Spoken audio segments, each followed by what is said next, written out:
Sous le soleil impitoyable du Sahel, les montagnes de verre brisées scintillent à nouveau, non plus comme des ruines, mais comme des promesses. Là où la chaleur détruisait hier, elle forge aujourd'hui. Une lumière captée, concentrée et rendue utile par la main de ceux qui refusent d'abandonner.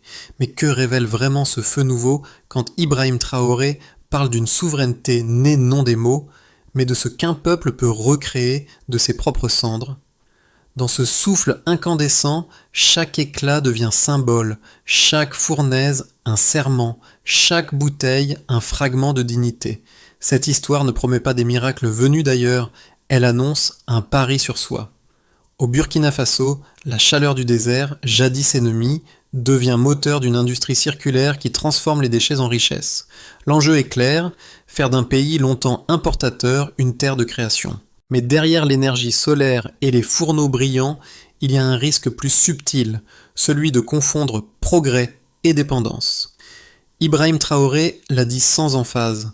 La souveraineté ne se proclame pas, elle se prouve dans la production. La promesse est à la fois économique et morale. Si la lumière peut remplacer le pétrole, alors l'autonomie peut remplacer l'attente. Pour la première fois, le feu du Sahel éclaire l'avenir plutôt qu'il ne le consume. Et dans cet éclat, le pays pose une question que le monde redoute. Jusqu'où peut aller une révolution qui ne demande rien d'autre que de croire en sa propre matière? En moins d'un an, plus de 60 000 tonnes de verre jetées ont été rassemblées, fondues, reformées, un chiffre qui, à lui seul, décrit une mutation silencieuse. Cette mini-révélation n'est pas seulement statistique, elle marque la première fois qu'un pays du Sahel transforme son propre déchet en ressource nationale. Tout a commencé à la périphérie de Ouagadougou, là où le vent transporte la poussière et les rêves à parts égales. Là, une usine surgit du sable a rallumé le feu. Ces fours, construits sans pétrole ni gaz, fonctionnent à la lumière. Des miroirs concentriques, tendus vers le ciel, captent l'énergie du soleil et la concentrent jusqu'à 200 degrés. Les ingénieurs locaux appellent cela le feu emprunté au soleil. Sous l'impulsion d'Ibrahim Traoré, cette invention est devenue doctrine. Si l'Afrique peut convertir la lumière en électricité, elle peut aussi la transformer en industrie. Ainsi naquit le réseau solaire du Sahel, un ensemble de fours connectés, imaginés dans les salles de classe de Bobo Dioulasso et assemblés avec du métal recyclé. En quelques mois, ces prototypes artisanaux ont surpassé les machines importées. Les chiffres suivants: production triplée, 6000 emplois créés, autosuffisance atteinte dans le verre de construction. Mais au-delà des données, c'est une vision qui se forge, celle d'un pays qui découvre que la modernité peut être forgée avec ses propres outils. Ibrahim Traoré y voit une leçon. L'indépendance ne se négocie pas, elle se fabrique. Ce succès initial attire désormais les regards. Voisins, investisseurs, sceptiques, tous veulent savoir comment une initiative née d'une brisure a-t-elle pu rallumer la fierté d'un continent. Au cœur de la verrerie du Sahel, un visage revient souvent dans les récits, celui de Kadidia, ancienne trueuse de déchets, devenue superviseuse d'atelier. 15 ans durant, elle a connu les décharges, les mains couvertes de suie et de poussière. Aujourd'hui, ce sont les éclats de lumière qu'elle manipule. Quand je passe devant les fours, je sens la chaleur et je me dis « c'est le nôtre », confie-t-elle, un sourire dans la voix. Cette phrase, simple, vaut manifeste, car dans chaque bouteille fondue, il y a un fragment d'identité retrouvé. Autour d'elle, des centaines d'ouvriers partagent ce sentiment. Transformer le rebut en richesse n'est pas seulement un acte économique, c'est une réécriture du destin. Les habitants de Ouagadougou voient disparaître les montagnes de verre brisées, remplacées par des bâtiments étincelants. Les enfants dessinent des soleils dans la poussière en murmurant le nom d'Ibrahim Traoré, symbole d'une énergie qu'ils sentent désormais proche. Le changement est visible, presque palpable. Dans les ateliers, les bruits de marteau se mêlent aux éclats du verre qui coulent comme de l'or. Et à chaque coulée, une idée s'affermit. L'Afrique ne manque pas de ressources, seulement de confiance en ses propres flammes. Si la chaleur du désert peut devenir production, alors la pauvreté n'est plus une fatalité, mais une matière première. Tout a basculé un matin où les premiers camions sont entrés dans Ouagadougou, leur cargaison scintillant sous le soleil. Ce qui n'était qu'un projet expérimental prit soudain l'allure d'un mouvement national. Les radios locales parlaient d'une renaissance de verre. Les habitants, d'abord curieux, commencèrent à participer. Collecteurs, artisans, étudiants, tous rassemblés autour d'une idée qui paraissait irréalisable quelques mois plus tôt.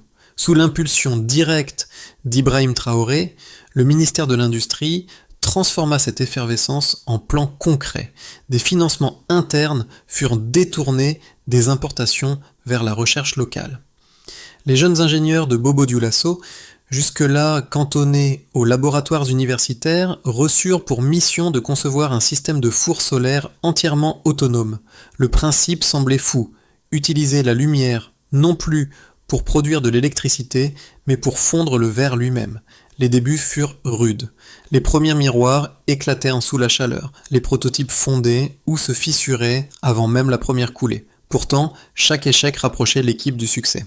3 mois plus tard, un réseau de concentrateurs solaires prit forme, des centaines de miroirs disposés en spirale autour d'un cœur incandescent. Lorsqu'ils furent activés, le désert devint fournaise et promesse à la fois. Les résultats dépassèrent les prévisions. La production tripla en moins d'un an, 6000 emplois furent créés et le pays cessa d'importer des bouteilles en verre. Les marchés locaux changèrent d'apparence, on n'y trouvait plus que des produits marqués, fabriqués au Burkina. Les éditoriaux de toute l'Afrique de l'Ouest saluèrent le miracle du feu du Sahel. Mais tout succès attire des ombres. Derrière la croissance rapide, des rumeurs apparurent, des matériaux venus d'Europe, un logo étranger sur certaines caisses, des consultants discrets. Les médias étrangers parlèrent de partenariat. Les autorités, prudentes, nièrent toute dépendance. Ibrahim Traoré prit alors la parole. « Nous ne craignons pas la coopération, mais la tutelle. » La phrase fit le tour des ondes. Et tandis que le soleil se couchait sur les tours de verre, une question restait suspendue. Le feu qui brillait sur le Burkina appartenait-il vraiment à ceux qui l'avaient allumé ?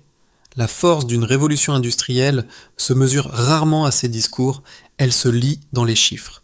Au 3e trimestre de l'an 2 du projet, la production nationale de verre recyclé atteignait 180 000 tonnes, contre à peine 60 000 tonnes l'année précédente, un basculement de référence. Ce baseline, delta, ne traduisait pas seulement une croissance, mais un changement d'ADN économique. Les importations de bouteilles étrangères, jadis omniprésentes sur les marchés, chutèrent de 70%. Dans le même temps, les revenus des coopératives de collecte furent multipliés par 3 et 600 emplois permanents furent créés. Les économistes parlent d'un effet Traoré. Mais pour les ouvriers, ce sont surtout des salaires réguliers, des ateliers éclairés et des toits refaits. Les données satellitaires montrent la disparition progressive des décharges autour de Ouagadougou. Les zones brunes de déchets sont devenues des taches claires, reflets des nouvelles usines. Chaque statistique renvoie à une transformation vécue. Les ingénieurs de la verrerie du Sahel notent que la température moyenne des fours, alimentés uniquement par les concentrateurs solaires, reste stable à 215 degrés. Cela garantit une production continue sans recours au fioul ni au gaz. Les émissions de carbone liées à l'industrie verrière ont chuté de 52%, chiffre confirmé par le ministère de l'Environnement. Derrière ces valeurs techniques se cache une philosophie. La maîtrise d'un processus sans dépendance énergétique.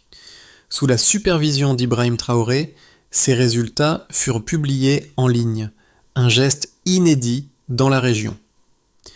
Le gouvernement mit à disposition chaque contrat, chaque budget, chaque expédition. L'objectif, prouver que transparence et souveraineté pouvaient coexister. Cette ouverture désarma les critiques internationaux. Les investisseurs revinrent, séduits non par le secret, mais par la clarté. Pour la première fois, la réussite d'un projet africain n'était pas défendue par la parole, mais par la donnée. Et dans la courbe ascendante des graphiques, beaucoup virent plus qu'une réussite technique, la preuve qu'un modèle né de la contrainte pouvait devenir un standard. Tout modèle audacieux finit par susciter la contradiction. D'un côté, les partisans du projet parlent d'un miracle local. Aucune aide directe, des matériaux burkinabés, une technologie ouverte et reproductible. De l'autre, les sceptiques dénoncent une illusion de souveraineté, arguant que des partenaires étrangers auraient discrètement fourni alliages et logiciels. Entre ces deux pôles, la vérité semblait se situer dans la nuance. Les documents publiés après la fuite confirmaient en partie les soupçons. Un contrat technique liait le ministère de l'Industrie au consortium allemand Blue Tech Materials, détenteur d'un savoir-faire sur les métaux réfractaires. Mais la clause principale précisait participation minoritaire, transfert de compétences garanties, contrôle total des infrastructures au Burkina Faso. L'accord n'était pas un abandon, mais une passerelle. Ibrahim Traoré, interrogé à la télévision nationale, refusa de jouer le jeu de la polémique. Nous ne combattons pas la mondialisation, nous combattons l'invisibilité. Cette phrase devint mot-clé des débats régionaux. Pour ses défenseurs, elle résumait l'essentiel. Coopérer n'est pas se soumettre, partager n'est pas dépendre. Pour ses détracteurs, c'était une rhétorique habile, masquant l'influence économique étrangère. Les chiffres, pourtant, donnaient un autre son. 35% de participation extérieure, 65% nationale et 100% de propriété intellectuelle enregistrée à Ouagadougou. Le vrai enjeu n'était peut-être pas le feu lui-même, mais qui tient la clé du feu. Car si le projet prouve que la souveraineté peut s'apprendre, il rappelle aussi qu'elle doit se défendre chaque jour. Et c'est dans cette tension entre ouverture et autonomie que la doctrine industrielle du Burkina Faso prend tout son sens. Le feu appartient ici. Ces 4 mots prononcés par Ibrahim Traoré lors d'une conférence de presse ont suffi à renverser la narration. Jusque-là, la révolution du verre semblait vaciller sous le poids des soupçons et des doutes. Mais cette phrase, simple, martelée sans colère, transforma la défense en affirmation. Les caméras captèrent le silence qui suivit. Dans ce bref instant, le pays tout entier sembla se redresser, car au-delà des contrats et des chiffres, il y avait désormais une idée partagée. La transparence peut devenir une arme, et la lumière du soleil, un bouclier. En publiant chaque donnée, chaque plan, le gouvernement inversa le rapport de force. Ce ne furent plus les critiques qui exigeaient des preuves, mais le Burkina Faso qui en offrait avant qu'on les demande. À partir de ce moment-là, la révolution prit une seconde vie. Le projet, qui risquait d'être réduit à un débat juridique, devint une leçon politique. Et derrière les fours qui continuaient à brûler, une conscience neuve s'allumait, celle d'un pays capable de transformer la vulnérabilité en puissance. Les effets de la révolution du verre se sont étendus bien au-delà des fours. En 4 ans, le Burkina Faso a vu naître une nouvelle économie locale, ramifiée dans tous les secteurs. Pour les nouveau-nés industriels, c'est-à-dire les jeunes entreprises du pays, cela signifie des chaînes d'approvisionnement internes, des matériaux produits sur place et une réduction radicale des coûts d'importation. Les jeunes entreprises, formées dans l'écosystème de Bobo Dioulasso, réinvestissent désormais leurs bénéfices dans la recherche. Certaines exportent leurs brevets vers le Ghana ou le Togo, un renversement historique. Du côté des décideurs nationaux, autrement dit les décideurs nationaux, la transformation est aussi symbolique que structurelle. Les politiques publiques, autrefois centrées sur l'agriculture de survie, s'élargissent désormais à la technologie solaire et à la gestion circulaire des déchets. Les ministères communiquent en chiffres, non en slogans, une empreinte carbone réduite de 50%, une croissance de 88% liée aux industries propres. Cette technocratie nouvelle, inspirée par Ibrahim Traoré, replace la compétence au centre du pouvoir. Les nations voisines, autrement dit les nations voisines, n'ont pas tardé à réagir. Le Ghana, le Niger, le Mali ont envoyé des délégations pour étudier le modèle burkinabé. On parle déjà d'un corridor solaire ouest-africain où les technologies se partageraient sans brevet fermé. Le Sahel, jadis décrit comme un désert d'opportunités, devient laboratoire d'avenir. Enfin, pour les communautés locales, c'est-à-dire les communautés locales, la transformation se lit dans la vie quotidienne. Dans les villages autour de Ouagadougou, les décharges sont devenues des vergers solaires. Les anciens collecteurs, devenus techniciens, forment leurs enfants à la maintenance énergétique.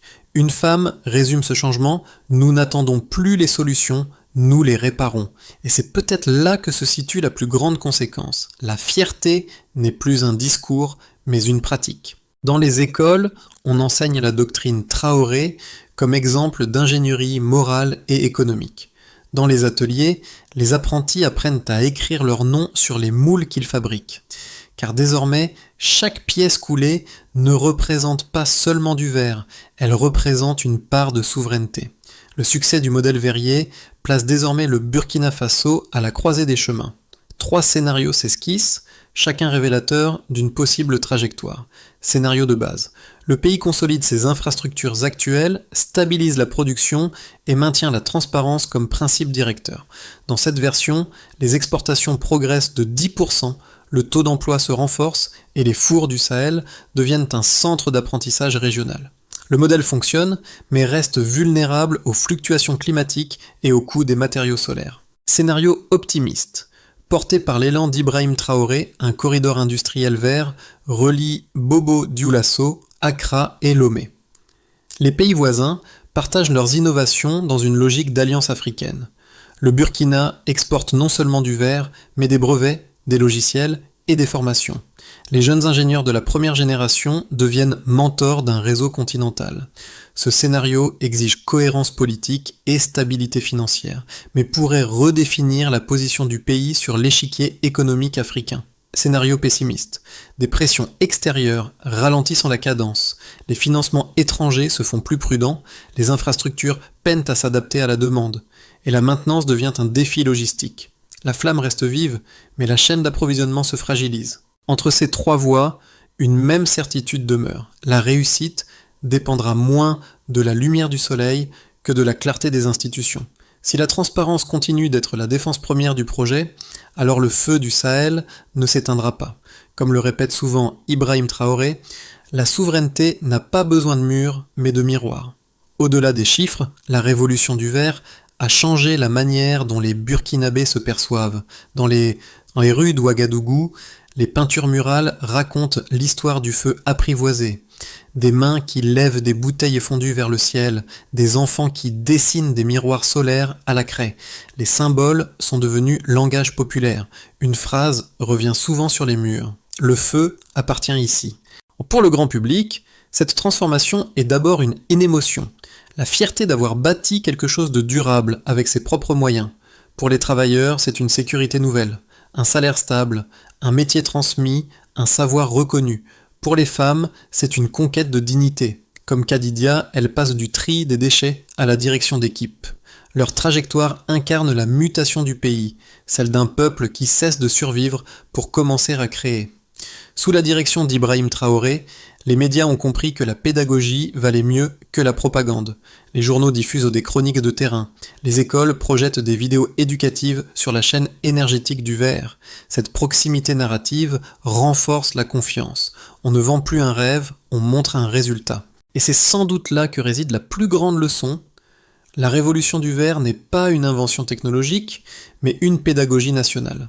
Une manière de dire à chaque citoyen que la souveraineté se construit aussi dans la main qui recycle, dans l'œil qui comprend, dans le feu que l'on choisit de partager. À la sortie de la controverse, Ibrahim Traoré transforma la victoire symbolique en plan méthodique. Le gouvernement lança une feuille de route en 5 étapes pour ancrer durablement la révolution du verre.